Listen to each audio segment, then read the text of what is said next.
Inshuti bakunzi b'urubuga rw'amakuru n'ibitekerezo RNN, tubahaye ikaze mu kiganiro cyacu kandi tubifuriza kugubwa neza aho muri hose. Uyu munsi tubafitiye umutumirwa ugiye kubagezaho ibiganiro byiza, umutumirwa tugiye gufatanya gusesengura amwe mu makuru arebana n'igihugu cyacu cy'u Rwanda.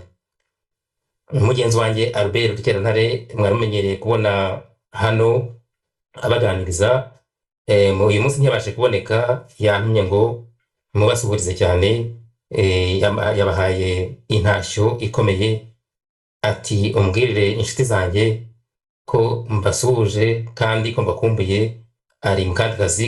Muri uwo mwanya rero mbaye nifatanyije n'umutumirwa ngiye kubereka, sinirirwa muvuga izina, ndamureka yivuge abiyereke, kandi murasanga ari umuntu mumenyereye ku mbuga nkoranyambaga. Ijambo ni ryawe muvandimwe. Ndagushimiye cyane Theophile Kagabo, nshimire cyane RNN channel yanyu, nkaba kandi noneho mbwira abadukurikiye nk'uko ubinsabye, nge nitwa Egide Ruhashya, nkaba nkorera ku Gicaniro TV. Ndabifuriza ibihe byiza. Urakoze cyane Kagabo. Urakoze cyane Egide Ruhashya. Bagenzi bacu, inshuti zacu bakumenye kandi baragukunda, bakunda n'Igicaniro TV. Tukaba rero tuguhaye ikaze muri ikiganiro kigiye kwibanda ku makuru arebana n'igihugu cyacu cy'u Rwanda nk'uko bisanzwe. Uyu munsi rero twabateguriye ikiganiro kirimo ingingo zitandukanye. Muri izo ngingo tukaba turi bwibande ku ngingo ya bamwe mu bana bafite ababyeyi bakoze jenoside mu Rwanda, cyangwa se bakekwaho jenoside n'ibyaha bya jenoside yakorewe Abatutsi.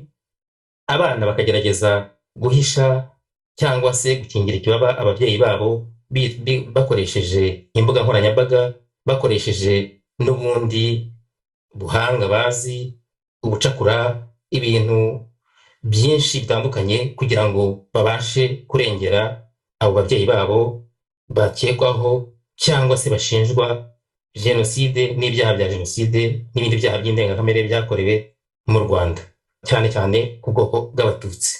Uyu munsi rero turavuga Zaneza, ufite urubuga rwa YouTube rwitwa Murakaza Neza, akaba ari umukobwa wa Marcel Sebatware, umuntu uzwi cyane ahahoze hitwa muri Cyangugu. Egide Ruhashya, hari ikintu muziho? Nigeze no gusura urubuga rwawe, sanga hari ikiganiro mwamukozeho.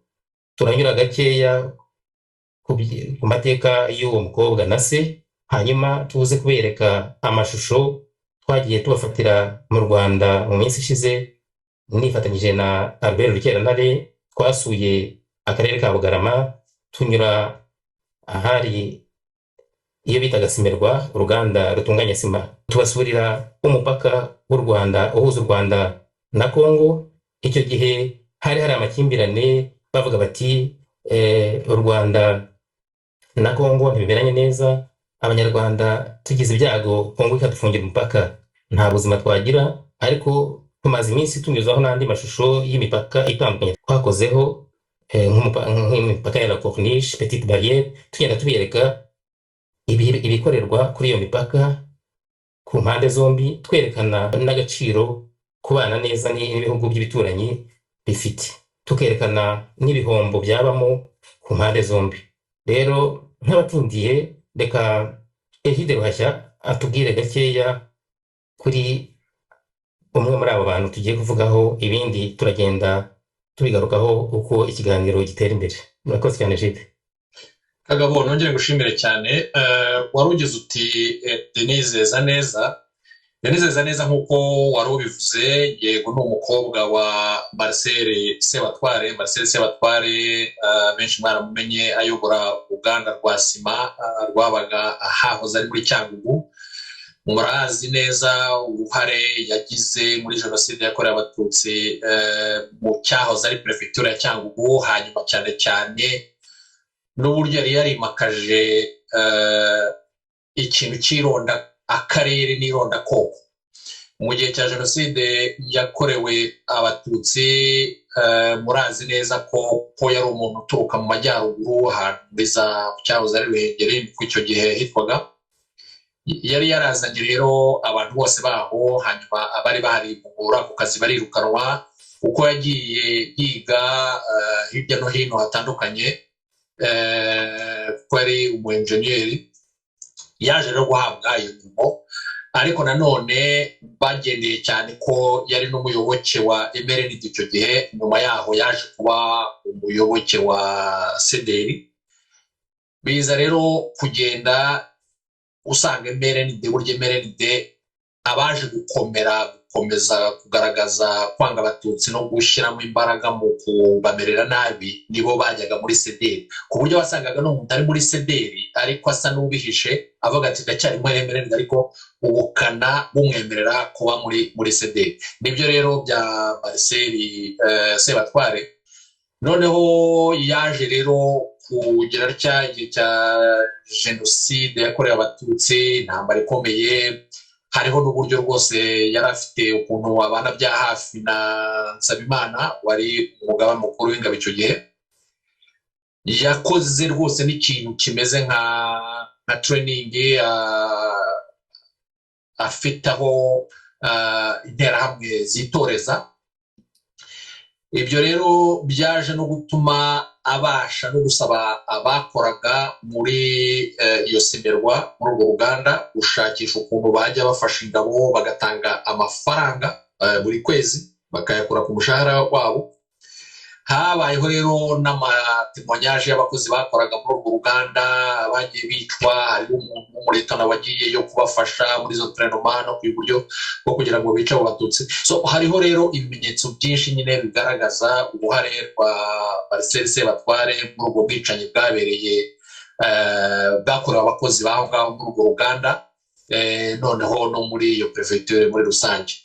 Zaneza rero byumvikane ko yari mutoya, ariko icyaje kubaho nuko ubu ngubu aba yifuza ko icyo kintu cyahanagurika kikavaho, ariko mu kugira ngo kiveho ntabwo tunamwibutse ko ubuzima ari gatozi, icyaha ni gatozi, ntabwo icyaha isaregwa yashinjwa ibyo tuvuga byose ntabwo automatically biza ngo bimuhagarareho, yagakwiye kuba byumva, ariko gushaka kubihanagura bidashoboka bimuha bituma akoresha imbaraga nyinshi cyane.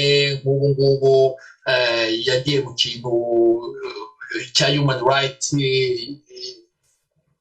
wumva ashakisha kujya cyane mu bintu byo kurengera uburenganzira bw'ikiremwamuntu, ariko ntushobora kujya mu kuvuga ngo urajya mu birengera uburenganzira bw'ikiremwamuntu kandi ufite ibyo uri guhakana byakorewe nyine nanone abantu. Iyo human right nawe urimo wemera, urayemera ute? Umuryango w'abibumbye wemeje neza ko jenoside yakorewe abatutsi yabaye, bemeje neza ko yateguwe, nibyo bemeje neza ukuntu yagiye mu bikorwa, noneho bavuga n'umubare w'abantu bapfuye. Ikindi jenoside nanone kugira ngo yemerwe nka jenoside nuko cible iba izwi, bakavuga bati tugiye gusibura bariya bantu kubera iki n'iki. Jenoside yakorewe abatutsi rero cible yari umututsi, kandi umuntu agapfa nta kindi kintu gusa akazira ko ari umututsi.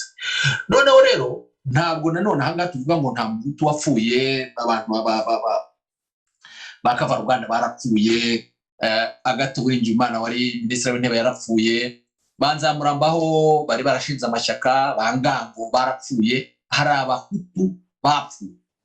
Ibyo bijye byumvikana, abana bari bakomeye bazwi kubera amaparti politike yabo, bapfuye kubera ibitekerezo byabo. Bwana Kagabo, bapfuye kubera ibitekerezo byabo, ariko ntabwo abo bapfuye kubera ubwoko cyangwa se nk'uko byari bizwi mu Rwanda icyo gihe kera habagaho amoko atatu. Icyo gihe rero ubwoko bw'abatutsi nibwo bwicwaga, ariko abo bazize ibitekerezo byabo cyane cyane ko byari bihuje n'iby'abatutsi bari bafite icyo gihe. Nk'uyu mu minisitiri hagati Uwiringiyimana kuba yaracarangingaga perezida Habyarimana, nk'uyu nguyu Kavaruganda uribuka ko niba warahizaga abaperezida warahizaga perezida wa repubulika, so yari ahagarariye urwego rukomeye, ariko nawe afite ibitekerezo bye n'ukuntu abona ko rimwe na rimwe bica amategeko kandi akabyemera. So ni ukuvuga ngo rero nawe yagombaga kubizira. Rero ubundi target ikaba yarabatutsi. Uyu mwana w'umukobwa rero kuba abihakana nicyo kibazo cya mbere kiba gihari. Human right yaba arimo yaba ari bwoko ki? Ese haba human right ifasha bamwe cyangwa ikurikirana ubwo burenganzira bw'ikiremwamuntu ariko ku bantu bamwe, abandi ukabasiga? Ntabwo byaba byumvikana. So noneho rero agira atya, yashinze ikintu umuyoboro wa YouTube nawo wareba ibyo awuvugiraho nk'umuntu uvuga ko agendera ku burenganzira bw'ikiremwamuntu. Hanyuma akagira atya akaba yakora nka Twitter, kohereza ubutumwa, kashyira ikintu hanze ashinja umukuru w'igihugu ibintu atafitiye gihamya, atashobora kuvuga ati byakozwe bitya, binyura aha, bigira batya. Abantu bari mu Rwanda, abantu barutemberamo, abanyamahanga, buri muntu wese arahamya neza ko perezida wa repubulika nyakubahwa Paul Kagame imbaraga ashyira mu kubaka igihugu ari ibintu bigaragarira buri wese. Yewe bagera naho bavuga bati nta nubwo rimwe na rimwe tujya twumva ukuntu uyu muntu ashobora kuba ibi bintu abikora kandi akabikora mu gihe nitaroko kuvuga ngo imyaka 28 igihugu kivuye mu muyonga, cyarasibamye, imbwa zirarya abantu ku muhanda, nta tara ryaka, nta mazi aza muri robine, nta shuri ryiga, abantu baratatanye, abantu bavuye imihanda yose baraje bageze mu Rwanda, ntaho kuba, ntaki, impunzi ziraje.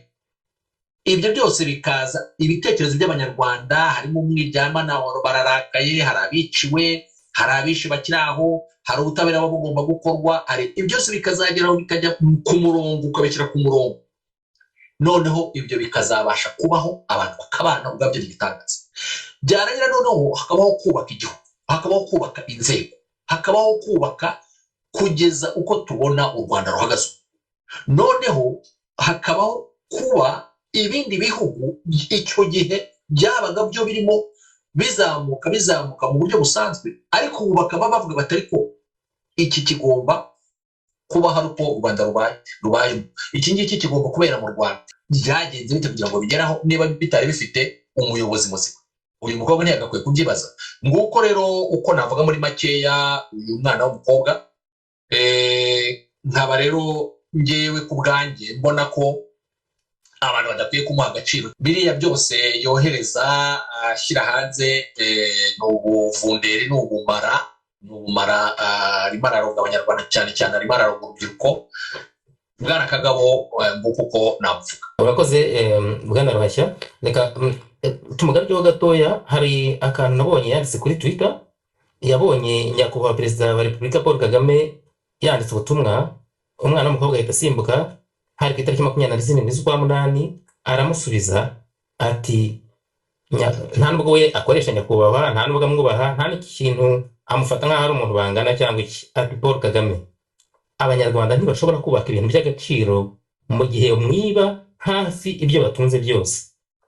Umuntu w'urubyiruko, umuntu ufite imyaka nk'iye, akavuga ijambo nk'iryo rishinja umukuru w'igihugu nk'aho yamubonye koko yiba ibyo bintu, akabikwirakwiza mu bandi bangana, akabishyira ku rubuga nkoranyambaga, isi yose aho ireba. Ntabwo wumva ukuntu umuntu ashobora gutinyuka kujya gushinja umukuru w'igihugu igihugu cyanakubyaye, uvuga ko ari igihugu cyawe, kuko mu biganiro byose akoresha abavuga ati igihugu cyacu dukunda. Ariko se niba koko ukunda igihugu cyawe, ukaba uri umunyarwandakazi wiyubashye, wemerewe gushinja umukuru w'igihugu icyo gihugu wumva ko ukunda? Niba hari inzego z'ubutabera, hakaba hari inzego mpuzamahanga zishinzwe kugenzura imikorere, nta rwego na rumwe rushobora gutinyuka ngo ruvuge ko umuntu nk'umukuru w'igihugu yiba. Icyo kintu ubwacyo kirasebye, kirasuzuguritse. Rero ikintu kimbabaza, kintangaza, ni ukubona urubyiruko ruri inyuma y'ibyo rwinshi cyane. Mu minsi ishize bari bafite channel ya YouTube bakoreragaho, ariko ishobora kuba itagikora kuko nkunda kubisura nkasanga nta kintu gishyashya kiriho. Bose batumirana biyita ko ari abahagarariye uburenganzira bwa kiremwamuntu. Nkibaza nti se uwo muntu bavuga ninde? Ni umuntu utekereza nkabo gusa? Ni umuntu uwo ari we wese? Ese mu Rwanda abantu bahari bose nta burenganzira bafite koko? Ese biriya bavuga ngo, mperutse no kumva banavuga ko hari jenoside yakorewe abahutu bakanayemeza, umaze kubivugaho, ariko nifuza ko twakoresha ibishoboka byose tukumvisha rubanda, urubyiruko cyane cyane, ko aba bantu bafite ingengabitekerezo mbi isubiza abantu inyuma. Ntabwo bashaka kwitabira amajyambere igihugu kigezeho, ntabwo bashaka kumva aho u Rwanda ruhagaze. Leta y'u Rwanda n'abanyarwanda bari mu Rwanda bafashe icyemezo cyo kutagendera ku bintu by'ubwoko. Baravuga bati dushyigikira gahunda ya Ndi Umunyarwanda. Gahunda ya Ndi Umunyarwanda ireba abanyarwanda bose, ntabwo ireba umututsi, umuhutu, uwavuye Bugande, wavuye Kongo cyangwa n'ahandi. Ariko ugasanga abantu baranga kuyitabira, ahubwo bakayihindura ngo ni propaganda ya FPR, ngo yo kuzagirira nabi abantu. Ndi Umunyarwanda nkawe uyibona ute, uyumva ute? Ese nk'uru rubyiruko nakwita ko rwayobye, twarufasha gute kugira ngo rumenye n'iyo gahunda kwibaho? hariho mbere y'uko wenda nagusubiza icyo cya nyuma urangirijeho cyane Umunyarwanda, kuko ubundi abanyarwanda nituyumva twese tukumva akamaro kayo, tukumva kwibona muri Ndi Umunyarwanda, kuko ubusanzwe nyine ni nacyo ivuga, ni uguha agaciro icyo turi cyo mbere y'uko tujya mu moko, muri za clan, muri za etini, muri burya ibidutandukanya nibyo abantu bashyira imbere cyane kurenza ibitwubaka cyangwa se ibidushyira hamwe. Ariko hariho akantu wari uvuze k'ibintu yagiye yandika umuntu agomba no guha agaciro cyane, ko kwakwiza umukuru w'igihugu kandi mu by'ukuri udafitiye gihamya, udafite n'ikintu na kimwe uheraho uvuga ibyo bintu. Ngewe mba mbibona nko kuvuga ngo ndemera umuntu, ndemera ibyo akora, ndemera, ariko simukunda. Burya nicyo bivuga, kubera ko gusa byakunaniye, umutima wawe wanze kwakira icyo kintu. Buriya Kagabo, abanyarwanda reka turindire wenda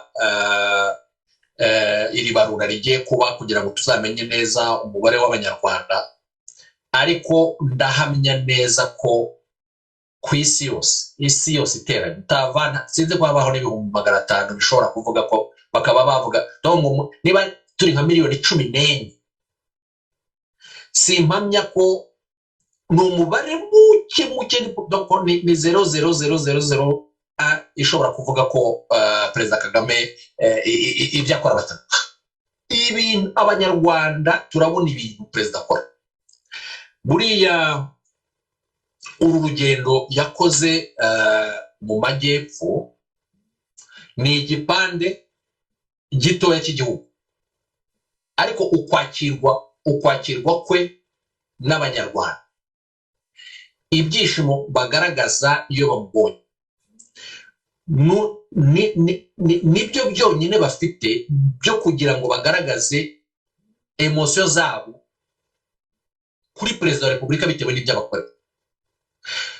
Ntabwo wabonye ko ababyeyi bazanye ibyatsi, bazanye inkongoro, bazanye kugira ngo abandi babura uko babisobanura. Birya ni ukubabwira, burya icyansi abanyarwanda tuzi icyo kivuga, inkongoro tuzi icyo zivuga, ni ukumubwira ngo dore waradukamiye ntacyo utaduhaye. Ikindi kandi burya kugukamira ntabwo bivuga gusa amata, burya ukubakiye, uguhaye mituweli, uguhaye umuhanda, uruganda rugiye hano, umugabo wagiye yakozemo, hari imirima, hari za koperative, hari gira inka Munyarwanda, hari ibintu byinshi cyane.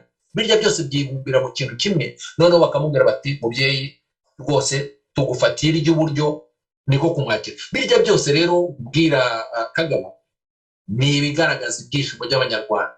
Iyo rero umuntu nk'uyu nguyu agiye kuvuga ari muri kaka pourcentage ka 0,00000 burya ni nta kintu na kimwe, mbese n'ibirenze igifu. Ni uguhembera imitima yabo ngo bavuge ibyo bo bifuza ku mutima, urumva, yumve ko hari aho aruhutse gusa, urumva. Ariko ubundi mu by'ukuri bagakwiye kujya nk'ahantu bakabakansoringa hariya mu bihugu barimo, kuko byabaye nk'uburwayi. Ntushobora gukomeza kwanga umuntu ukanga kugeza n'aho udashobora, amaso yawe bakwereka bati dore ibi byakozwe, ibi byubatswe, ibi biragaragara, abana barajya mu ishuri barigira ubusa, abana muri primaire harimo za computer, abana baratsinda bagahabwa amabuse bakajya kwiga hanaha bitewe, abana b'abakobwa bariga, ubu nta mukobwa umubyeyi ushobora kuvuga ngo ndarutisha umwana murutishe umuhungu, abana bose n'abana. Imyuga abantu barayifata kimwe, abana b'abakobwa bamaze kuba abapilote baratwara indege, abandi ni abaenjeniyeri. Mu Rwanda hariho abaganga babaga mu mutwe, bakabaga servo, bakabaga imitima b'abakobwa, harimo ubu mbese ibintu byose mbese ni nk'ibitangaza biri kuhabera. Noneho warangiza wowe ibyo byose ntubibone, wowe ukavuga gusa ngo nta, niyo bavuga bati ugahumiriza ukavuga uti ntabyo ubona, sibyo? Ni hamwe bavuga bati coga bigimba, batareka kuki coga bigimba, batareka bati batabo bantu bakavuza induru, urumva. Kandi baragize igihugu cyacu, gusa igihugu cyacu ugikunze ute kandi ko ukirwanya muri bati bombe ziguyeyo, kuki ziguye mu majyaruguru, kuki zitaguye i Kigali? Ugikunze ute, uragikunda ute icyo gihugu? Bati yaba warangiza ukagaruka igihugu cyacu ucyanga ku buryo ucyifuriza ko hazahanuka bomba atomike ikagwa mu mujyi wa Kigali. Urumva rero ko ni ibintu binyuranye. Kagabo, ni imitima yanze kwemera, urumva, ni imitima yanze kwemera. Ariko hariho ikintu abanyarwanda bafite kizatsinda ibi byose. Abanyarwanda barimo barakora kandi barakora cyane.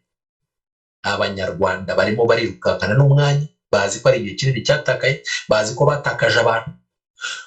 Umwe arakora haba babiri cyangwa haba batatu, barihuta mu majyambere, ibyo bita kwihuta mu majyambere. Niyo mpamvu ubona u Rwanda rumeze kuri. Noneho bakavuga bati bamwe bata umwanya bavuga icyo gihe, ariko twebwe twihute twigendere. Nguko ko nabasha kugusubiza.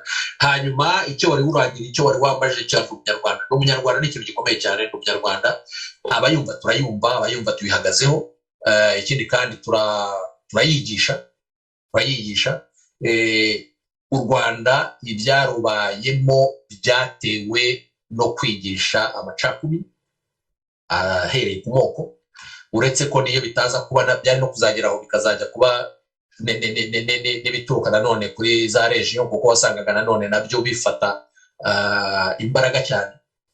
Ariko ibyo byose nta region, nta amayitini, nyine umuntu n'umunyarwanda, umuntu wese yibona nk'umunyarwanda, nicyo cyangwa. Niba rero buri muntu wese ahari azabyumva, ndibaza ko tuzihuta bwarakaga. Nagira ngo nkubaze nk'umuntu w'inararibonye, uri mukuru, hari byinshi byabaye uri mu Rwanda, warabibonye nk'abanyeshuri, urubyiruko, abana batoya, abantu babona bumva bakurikira ibi biganiro bya Umunyarwanda bibera hirya no hino mu gihugu, wowe wabaha iyihe nama? Wabasaba gukora iki kugira ngo turebe ko urubyiruko rwo mu gihe kiri imbere ruzaba urubyiruko rwiza rukubaka u Rwanda twifuza? Buriya rero abana bari gukura muri iki gihe barimo barakura neza. Kagabo, urabizi nawe, dukurira muri kiriya gihugu frustration zabagaho, frustration twakuranye. Ni discussion iza kenshi, ni ikiganiro gihora mu bantu, iteka umuntu yibaza ngo ariko buriya kuki ariko yabyakorwaga. Kuko ipfunwe ry'umwana wo muri primaire, mu gihe baguhagurutsaga Kagabo bakubwira bati haguruka, bati tugiye kuzuza za fiche signature, ibyo bivuga kenshi. Burya niho haheraga ingorane. Burya ikibazo cya mbere cyaheraga urya munsi, iyo bakubwiraga bati mu ishuri batabatutsi muhaguruke, mugahaguruka, bakongera bati abahutu muhaguruke, bati buri wese akibaza ati okay, aba ni bantu ki, aba ni bantu ki. Noneho ibyo bikaba, hanyuma igihe kikazagera ubwo buri wese yamaze kumenya ngo uyu ninde, uyu ninde. Rimwe na rimwe kandi burya abana bafite ubwenge barisobanurira. Kenshi wagira gutyo ukareba mugenzi wawe, undi akareba mugenzi we, ugasanga hari ufite ishati nziza cyangwa se nshya, undi ayiganya imyaka 3. Uyiganya imyaka 3 ninde? Ufite nshya ninde? Uza n'imodoka ninde? Uzana inkweto ninde? Noneho buri wese agatangira kuvuga ati aba rero duhuje niho ngomba kujya njyana nabo, nibo ngomba gutemberana nabo, nibo ngomba kugira inshuti. Nguko uko mwatangiraga kwitandukanya. Noneho mwageraga mu wa 5 cyangwa mu wa 6 mutangiye kwiga amateka, bakababwira ukuntu abahinza baje,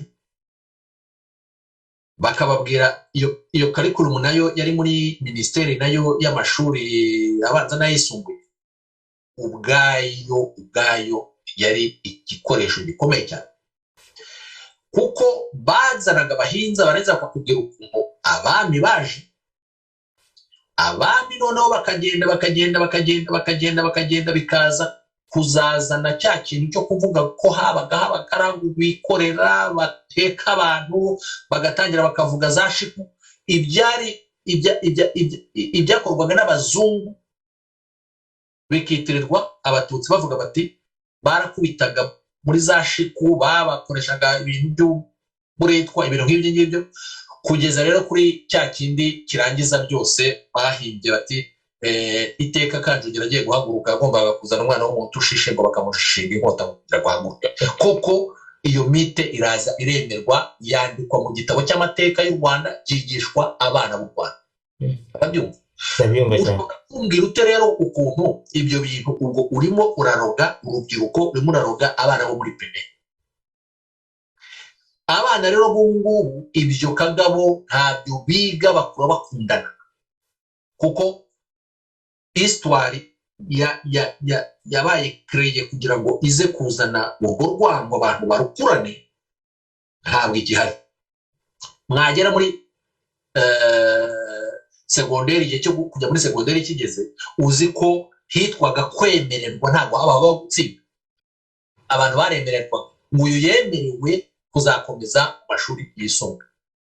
So bivuga ngo habagaho byajanisha, ibyo bitaga pourcentage, ijanisha ngo abatutsi bangana iki mu gihugu, ngo n'umubare w'abanyeshuri batsinda b'abatutsi ugomba kungana na pourcentage yuko bangana mu gihugu. Ese ibarura ryakorwaga kirya gihe Kagabo, ninde wajyaga kuverifya ngo amenye umubare w'abatutsi bahari kugira ngo noneho iyo pourcentage tumenye ko ihari? Ikindi kandi none, ese abo bemerewe bahawe ayahe mashuri? Ese aho bagezeho noneho babaretse bariga? Ko bageragayo ugasanga ahubwo ngo bajyanye za Gatovu, ngo bajyanye za Kibihekane, ngo bajyanye, wageraga ugahura n'ingorane rimwe na rimwe, ishuri kakunangira ukagaruka wiruka kubera ikigwara ko bagenzi bawe badashaka ko mubana. Mu mirimo iryo janisha rikagaruka, yewe kugeza kuri mukuru wawe ntabashe kuguha akazi, yewe naso uwakubyaye ntabashe kuguha akazi. Kubera iki? Kubera ko bamubaza bati pourcentage byajanisha ntiwayikurikije, dore amategeko abivuga ngiye. Kwivuza byagendaga, kujya mu gisirikare byagendaga, urabyo ahantu bari benshi wenda hari niho pourcentage itakorwa. So nguko uko navuga rero ko ubu ngubu ndo Munyarwanda abana bari gukura ubu ngubu barimo barakura neza, kuko bakura urwo rwango ntabwo bafite, kuko niyo frustration ntayihari. Ntaho ajya ngo bamubwire ngo uri igiki zana identité, noneho bahita bagira gutya mu identité bahita babibonamo, fiche signature bahita babonamo, ahantu hose hakaba harimo ubwo itangaza.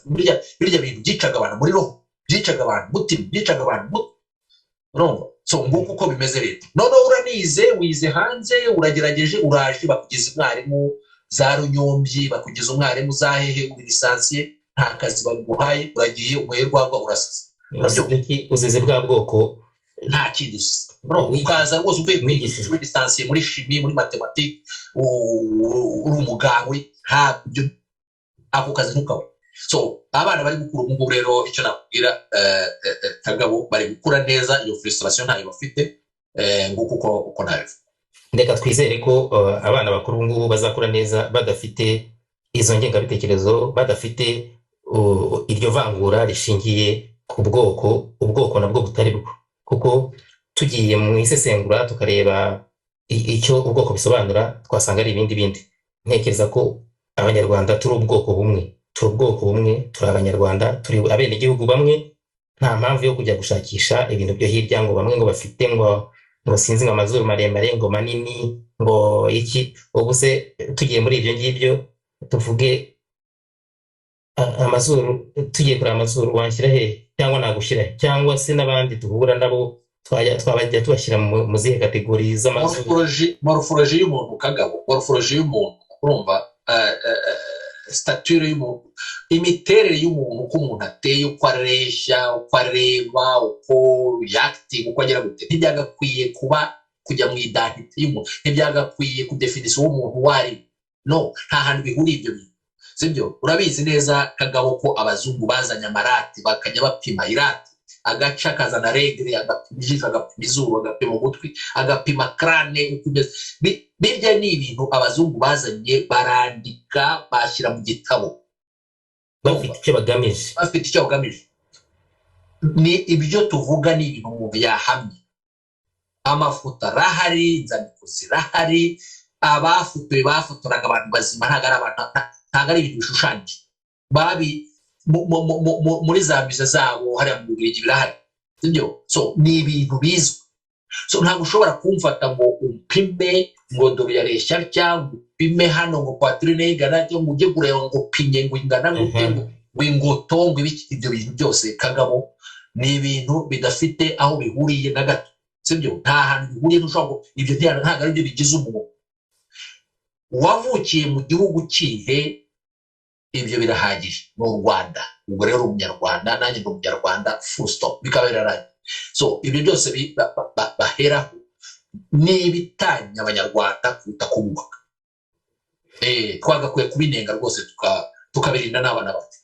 Urakoze cyane Jude Ruhashya, n'abadukurikiye ngira ngo barabyumva, kandi ibi biganiro ndizera ko hari abo bizafasha mu kumva neza gahunda ziriho, gahunda leta y'u Rwanda iteganyiriza abanyarwanda, kugira ngo mu minsi iri imbere tuzabeho mu Rwanda twifuza, mu Rwanda twifuriza abazavuka mu binyejana bizakurikiraho.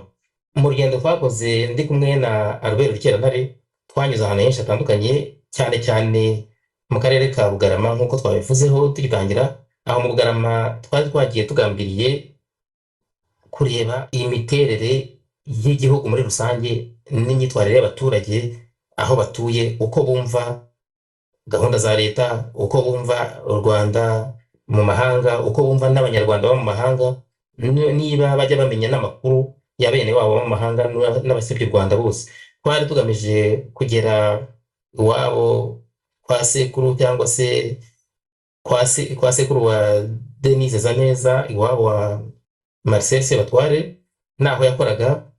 Kugera rero aho Marcel Sebatware yakoreraga, turahagera kuri Simerwa, mwamukoze ikiganiro kirekire, twe ntituri bukigarukeho, ariko nagira ngo tunyuzemo gakeya twerekane abaturage bo mu Bugarama. Harimo bamwe babashije kutuganiriza batubwira uko bamerewe. Hari umugabo ufite urubuga rwa internet kuri YouTube rwitwa Inkingi, radio Inkingi. Inkingi nawe urabyumva izina icyo rivuga naho riganisha, rijyanye na ya nkingi yindi dusanzwe tuzi.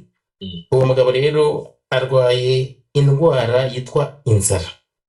Reka mbivuge mbyerure, mvuge ko ari uyirwaye. Arwaye indwara y'inzara ahangaha, kuko nta kiganiro na kimwe yaterura atavuze ko abanyarwanda bishwe n'inzara. Iyo nzara banayita nzaramba. Twageze rero mu duce dutandukanye tw'u Rwanda, tukajya twibanda cyane cyane ku bantu basanzwe. Ntabwo twagiye mu bakire, ntabwo twagiye mu bacuruzi bakomeye, twagiye kureba abahinzi, twagiye kureba abantu batunzwe n'ibyo bahinga mu turere babamo, bakatubwira uko babayeho. Murirebera amashusho yo mu Bugarama, murirebera ibibaya ukuntu hahinze, ukuntu hasa, isuku ihari n'ibindi byose. Nta muntu twigeze tubona usa nabi cyangwa ushonje nk'uko bano bantu bakunze kubivuga. Twebwe twabahaye n'izina ry'ababanga mwabo, kuko ntabwo waba ukunda iwanyu ngo uhora ushakisha ikintu kihavuga nabi, ikintu kihasebya. Reka tubereke amwe mu mashusho y'ibyo twabonye mu karere ka Bugarama n'abaturage twaganiriye, batubwire ukuntu bumva bamerewe n'iyo nzara aho ibageze. Abantu bariyumvira neza ko iriya nzara iri mu mitwe ya bamwe mu banyarwanda badashaka kumenya, badashaka kumva ko leta iriho ikorera abaturage bayo. Hano turi mu Bugarama, ahantu mu kibaya gihinga umuceri. Ni ikibaya cyera cyane, cyera imbuto, cyera ibihingwa byinshi, mbese ni ikigega cy'igihugu. Bamwe bajya batubwira ngo u Rwanda rwishwe n'inzara, mwirebere iki kibaya mwumve amakuru tugiye kubagezaho nk'uko twabibasezeranije.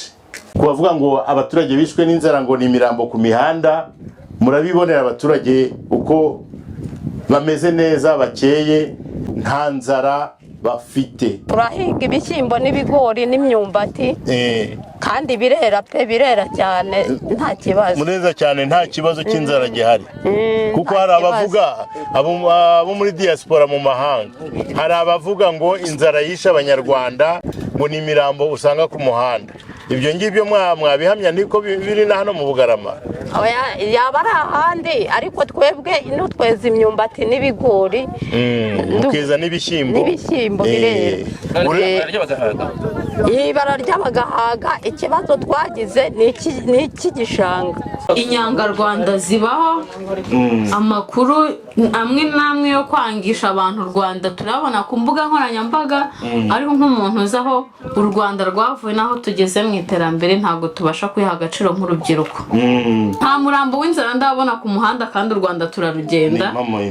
We ku giti cye azabivuge, abazamuha umwanya birabareba. Icyo tuzi ni uko dushaka iterambere kandi dusenyeye umugozi umwe. Mu kanya mugenzi wanjye yarabajije ati umuntu witwa Nahimana Thomas yahoze ari umupadiri hano muri kano karere, cyangwa se hafi yako muri no ntara. Hakaba hari n'undi witwa Twagiramungu Faustin, muramuzi nawe? Turabumva ariko ntabwo tubazi. Haba n'undi witwa Ndagijimana Yohani Maria Vianney. Ubu nyine ni abantu babandi bagiye bahunga u Rwanda bitewe n'ibyo basize bakoze, bakinangira, noneho bakaba bari muri process yo gushaka gusenya u Rwanda, bashaka no gusenya iterambere u Rwanda rumaze kugeraho. Nkatwe urubyiruko, twari twe mbaraga z'igihugu, ntabwo twabasha guhereza ayo makuru mwanya, nta nubwo tubasha no kuyafungura ngo tube twayasoma ku mbuga nkoranyambaga, turabyihorera. None se nk'urubyiruko ruri mu mahanga, hirya no hino, urubyiruko ruri muri diaspora, warugiriye inama? Hari urubyiruko narwo rwinangira nk'abo basaza, bana bagatanga amakuru atariyo, bagatanga amakuru asebya igihugu, asebya abayobozi, cyangwa se wanababwira kuza kwisurira igihugu cyabo, ugasanga barajijinganya. Abo ngabo amakuru twabaha ni uko baba bari kugendera mu kigare, babasha kuzaza bakagera kuri tere. Niba bababwira ko hari imirambo y'inzara, bakaza bakareba ko iyo mirambo bayibona, numva ari icyo ngicyo nababwira. Naho mu rwego rwo kubaka igihugu wabagiriye inama? Mu rwego rwo kubaka igihugu nyine nabo bazaza bakareba iterambere tugezeho, nabo tugafatikanya kandi tukubaka u Rwanda twifuza. Urakoze cyane. Twanyarukiye ku mupaka wa Bugarama, umupaka uhuza u Rwanda n'igihugu cya Repubulika Iharanira Demokarasi ya Kongo. Aho rero mu Bugarama naho twaganiriye na bamwe mu bacuruzi, tuganira n'abanyekongo, ariko badusabye ko tutaberekana. Ibyo turabyubahiriza, ntabwo wajya kwerekana umuntu bitewe n'impamvu zitandukanye, ariko nibura murebe aya mashusho, murebe ukuntu imodoka, urujya n'uruza rw'amakamyo n'ibicuruzwa byinjira mu Rwanda bisohoka. Icyo gihe umubano ntiwari umeze neza, ariko uruhande rw'u Rwanda rwabashaga kwakira abava muri Kongo no kuborohereza urugendo, ku buryo banabatije umuhanda uca mu Bugarama ugakomeza ukambuka ukagera za Uvira, mu gihe imihanda ya Kongo itari imeze neza. Ibyo byose ni ibigaragaza ubushake bwa leta y'u Rwanda bwo kubanira neza ibihugu duturanye. Reka dukomeze ikiganiro cyacu tuganisha ku musozo. Egide Ruhashya, nk'umuntu w'inararibonye umenyereye izi mbuga nkoranyambaga, ubona ute aba bantu bacu aba twita ababanga mwabo? Ese hari ubutumwa wabagenera buganisha ku byo tumaze kuvuga no tuganisha ku musozo w'iki kiganiro? Urakoze cyane. Kagabo, reka mubwire ko u Rwanda ni igihugu cy'Abanyarwanda, ariko ukuntu bisigaye bigaragara ubu ngubu, hari uvuga ko u Rwanda ari igihugu akunze, ariko umutima we ugaragaza ikindi gitandukanye n'icy'urukundo bivuga. Nk'uwo nguwo ndakeka ukunze kubivuga ari Musabyimana Gaspard. Musabyimana Gaspard nta rukundo rwose afitiye u Rwanda. Musabyimana iyo nzara ahora avuga y'Abanyarwanda cyangwa iri mu Rwanda ni icyifuzo afite kandi kitazajya mu bikorwa, kitazanashoboka. Musabyimana Gaspard ahora avuga ko u Rwanda inzara yateye, abahinzi batagihinga, avuga ko nta kijya ku masoko, kandi wajya mu Rwanda ugasanga imisozi yose irambaye. Imisozi kwambara ni ibigori, ni amasaka, ni ibirayi, ni imyumbati. Abahinga imboga barahinga imboga, ahantu hakenewe ku gikawa hari ikawa, ahagenewe icyayi hari icyayi. Ibishyimbo birahingwa Kagabo, ibishanga harimo imiceri, ugashakisha ahantu hari inzara bikwiye. Wajya mu masoko ugasanga buri muturage yaje yikoreye umufuka we azanye mu isoko.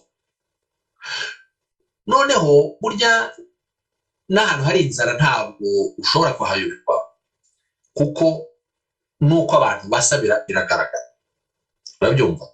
Ariko umuturage wabashije kubona isukari, wabashije kubona isabune, wabashije kubona akunyu, wabashije kubona utuvuta two gushyira mu biryo, washyizemo agatunguru, mbene uwo nguwo nko ku cyumweru wagakubitamo rwose utwenda twe twiza, araza ukabona arayaga rwose agiye mu gusa. Aho hantu se Kagabo, uko uwo mugabo ko atahana haheruka, inzara avuga yikura. Habayeho benshi bagiye basura u Rwanda bakagenda bakavuga bati ibivugwa n'aba bantu ntabwo ari byo. Ntabwo rero mu by'ukuri tuzajya duha agaciro cyane abavuga ibi, ariko no kubivuga kwabo twebwe tuzajya tubinyomoza buri gihe. Uzavuga inzara nkwereka igihugu cyose, uzavuga inzara mpamagara abaturage bakubwire ko nta nzara ihari, ahubwo wa mugani wawe nk'uko wabivuze ko ayifite mu mutwe, ngewe ubanza ahubwo navuga nti anayifite mu nda, kuko burya ikintu cyakubayemo akarande nicyo uhora uvuga, nicyo uhora wamamaza. So maze rero icyo navuga kuri Musabyimana Gaspard nakure amekubisa. Abanyarwanda barahinze, Abanyarwanda barorora, Abanyarwanda imitiba n'ibiguri biruzuye nta kibazo Abanyarwanda bafite, ngo kuko nasubiza ikibazo cyane warumbarije. Urakoze Bwana Egide Ruhashya, urakoze ku kiganiro cyiza tugiranye. Turagushimiye cyane kandi tuzahore tuganira. Ibiganiro byiza ni ibihoraho. Twizere ko mu minsi iri imbere nitugusaba kuboneka uzaboneka, kandi natwe tukwizeje ko nugira icyo dukeneraho umusanzu wacu urahari, ko umusanzu wubaka igihugu. Dukomeze dufatanye dutanga amakuru meza, tunyomoza ababanga mwabo, tunyomoza abo bantu bashaka kuyobya urubyiruko rw'u Rwanda, bashaka kuyobya inshuti zabo zo mu bihugu bibacumbikiye, babumvisha yuko mu Rwanda ngo nta burenganzira bw'umuntu buhari. Ese uwo muntu bavuga ninde? Ni umuntu bishushanyirije, ni umuntu koko w'umunyarwanda? Umuntu bavuga ninde? Kuko uburenganzira bw'umunyarwanda burubahirizwa, abantu bose baratekanye nk'uko bivuze, abantu bose batunzwe n'ibyo bakorera, barahinga bakeza, abafite akazi barahembwa. Ntabwo igihugu cyose cyakirira rimwe ngo bose babe abamiliyoneri cyangwa abamiliyarderi mu gihe kimwe. Nta hantu biba ku isi n'inaha abakene barahaba. Ahangaha mu bihugu by'i Burayi kumva ko byateye imbere bikize, wanabyivugiye unavuga uti hari abo dusanga baryamye hanze, hari abo dusanga barishwe n'inzara kandi bari mu bihugu biteye imbere. Ariko ntekereza ko mu Rwanda ibyo bintu bidashoboka. Umuco wo gufatanya uracyahari, abantu baracyagira umutima. Ntabwo wabona umuntu ashonje ngo ureke kumugaburira, nta n'umuntu ugejeje aho ngaho uhari. Nabonye babanga mwabo bafite ukuntu bagerageza kuzana amashusho, akajya gufata nk'ishusho yo muri Sudani y'Amajyepfo cyangwa n'ahandi haba harigeze kuba inzara mu myaka yashize, akayikubitaho akavuga ati aha ni mu ntara iyi n'iyi, aha ni mu karere aka n'aka mu Rwanda. Abantu badaheruka mu Rwanda rero iyo babibonye bahita bavuga bati turashize, karabaye, kirasi igihugu, nta nubwo tuzasubirayo. Ibyo rero ni ibintu bikomeye, ni ibintu tugomba kurwana nabyo, tukagerageza kumvisha abanyarwanda batagera mu Rwanda uko ruhagaze, tukabereka ibyiza byarwo dukoresheje izi mbuga nkoranyambaga, dukoresheje ubushobozi dufite ubwo aribwo bwose. Bwana Egide Ruhashya, ndagushimiye cyane, urakoze, ugire ibihe byiza n'abo muri kumwe bose, naho mu minsi iri imbere. Murakoze cyane.